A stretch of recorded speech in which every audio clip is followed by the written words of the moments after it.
Muy buenas tardes, bienvenidos a UPAO Noticias. Los saluda Berta Alba y los voy a acompañar en esta jornada informativa. Vamos a comenzar con una interesante entrevista para conversar de un tema de actualidad que lamentablemente nos concierne a todos los peruanos, expresidentes detenidos en prisión y todos ellos procesados por diversos cargos. Sobre este tema vamos a hablar con el periodista, político y docente universitario del UPAO, Carlos Zurcia. Muy buenas tardes, Carlos, bienvenido. Berta, muy buenas tardes, muchísimas gracias por la invitación, buenas tardes también a ustedes, amigos televidentes. Como tú bien lo has dicho, estamos expectando como peruanos una triste realidad como país que finalmente tiene que dolernos, ¿no? Varios expresidentes de manera consecutiva están con problemas judiciales respondiendo ante la justicia. Al menos uno no está porque sabemos pues la decisión fatal que tomó. Sin embargo, todos los demás expresidentes, reiteramos, con pendientes muy serios contra la justicia en el Perú. Así es, y bueno, lo más reciente, el expresidente Alejandro Toledo, como vemos en pantalla, pues que luego de varios años de solicitarse ante la justicia estadounidense logró ser devuelto al Perú, y pues es paradójico esta situación, pues porque como he podido apreciar en diversos artículos de opinión, él era un abanderado de la democracia, precisamente hace años atrás con la Marcha de los Cuatro Suyos, luchando contra el rezago de la dictadura fujimorista, y ahora se convierte también en otro expresidente cuestionado, procesado y también por casos de corrupción. Efectivamente, ironías de la vida, el expresidente Alejandro Toledo fue extraditado y ahora se encuentra pues en el penal de Barbadillo, donde justamente se encuentra con quien luchó, con lo que tú acabas de recordar, con esta Marcha de los Cuatro Suyos. Hablamos de Alberto Fujimori, también se encuentra al lado Pedro Castillo, pues un hombre de izquierda, y Alejandro Toledo pues un liberal, ¿no? Bueno, pero ellos ya están tras las rejas con estas prisiones preventivas y Alberto Fujimori cumpliendo una sentencia. Pero también hay que de alguna manera ver el vaso, como dicen, el vaso medio lleno.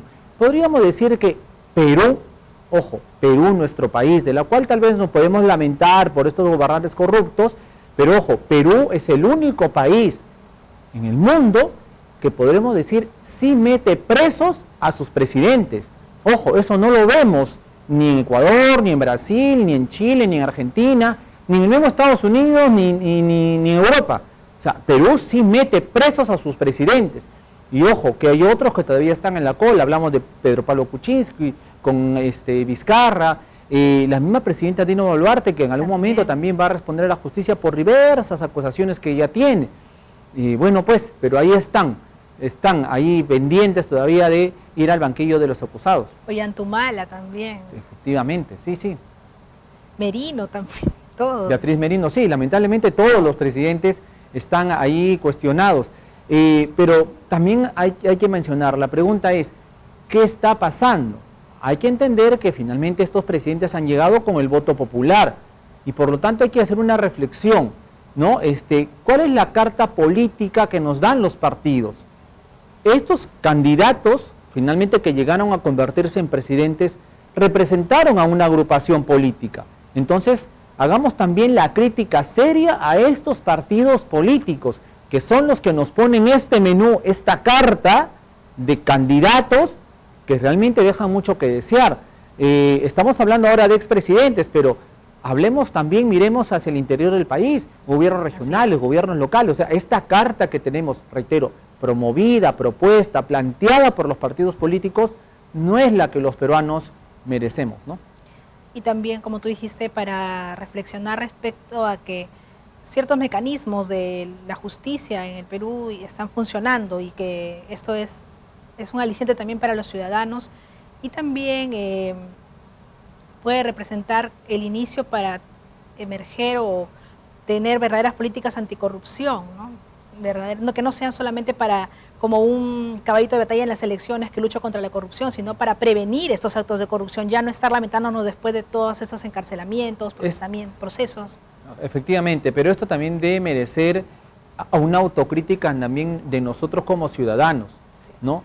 ¿Qué estamos haciendo para cambiar esta realidad? O sea, nosotros como ciudadanos todavía estamos, dicen, aprendiendo en el camino, ¿no? O sea, no aprendemos todavía a ejercer nuestra ciudadanía de manera responsable, ¿no? Vemos al voto como algo muy simple, como algo sin importancia, muchas veces decidimos el voto en la cola, o sea, no tenemos esa reflexión, ese análisis para ver a quién le vamos a entregar finalmente nuestra confianza para que nos gobiernen los próximos 5 años. Y hablo de presidentes, hablo de congresistas, de alcaldes, regidores, consejeros. O sea, ¿a quién le vamos a depositar nuestra confianza a través de nuestro voto para que finalmente defina nuestros destinos? Porque hablamos de eso. Son a quien le damos nosotros el poder, nos va a gobernar, ya sea 4 o 5 años. Y eso implica el aspecto social, político, económico, en fin, salud, educación.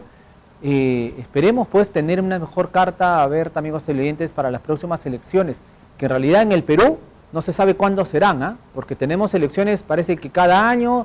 Dina Boluarte y el Congreso ya piensan quedarse, veremos qué pasa, porque sinceramente el Perú, todo esto es algo incierto, lamentablemente. Así es, hemos tenido más presidentes de lo que correspondería en un Estado democrático, ¿no? Que cada uno debió tener 5 años, hemos tenido 11 presidentes, demasiados presidentes, y esa inestabilidad también nos afecta como ciudadanos, y deberíamos, como tú dices, tomarlo como una reflexión para cambiar esta situación, para no permitir que esto cambie, pero tomando un rol vigilante, un rol protagonista también, porque ellos son los mandatarios en quienes depositamos nosotros el poder lo tiene el pueblo, pero al parecer solamente lo dejamos para el día del voto y nos olvidamos de eso, ¿no? Sí, tú has mencionado una palabra, pueblo, y esto me trae a la mente pues el gobierno de Pedro Castillo, un gobierno desastroso, un gobierno terrible.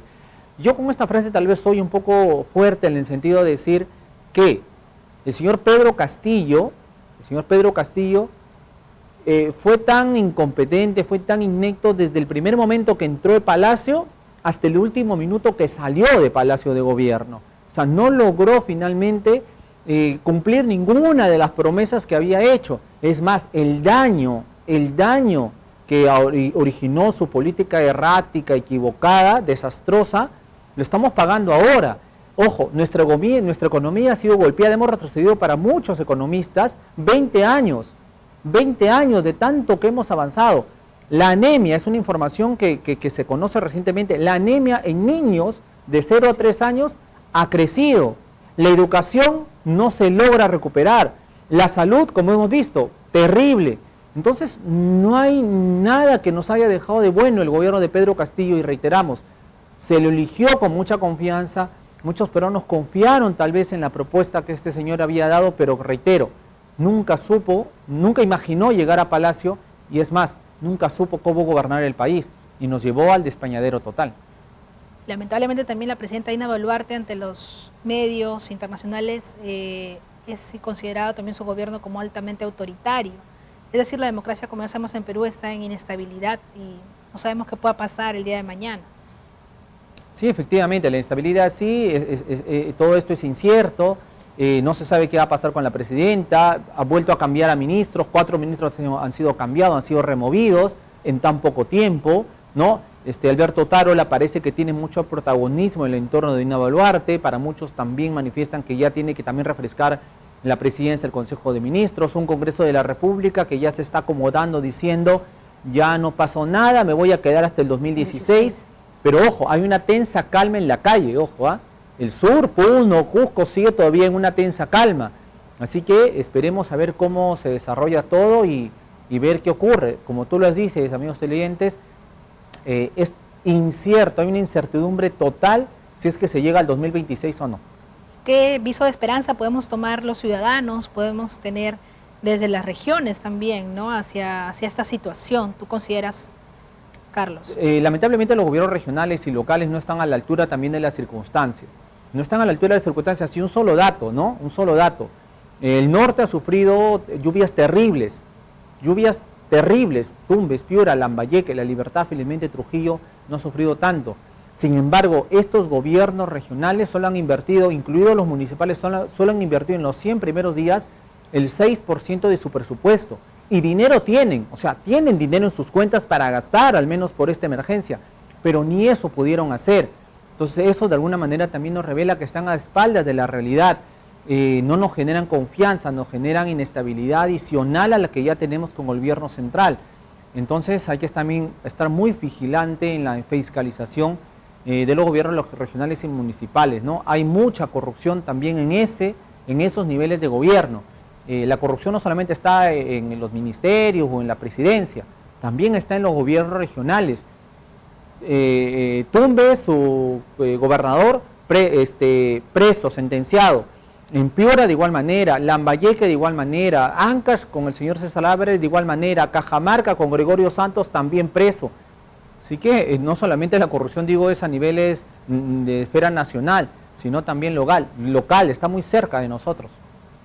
Muy bien, entonces el panorama no es alentador, pero también podemos estar siempre informados, siempre pendientes de todo lo que pasa y también alzar nuestra voz de protesta de manera pacífica y poder exigir y tener, como dices tú, en nuestras manos el poder del voto y tomar decisiones correctas para el futuro de todos nosotros. Muchas gracias, Carlos Urcia, por estar aquí en UPAO Noticias.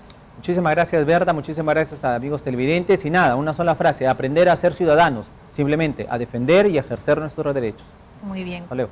Vamos a una pausa y regresamos con más.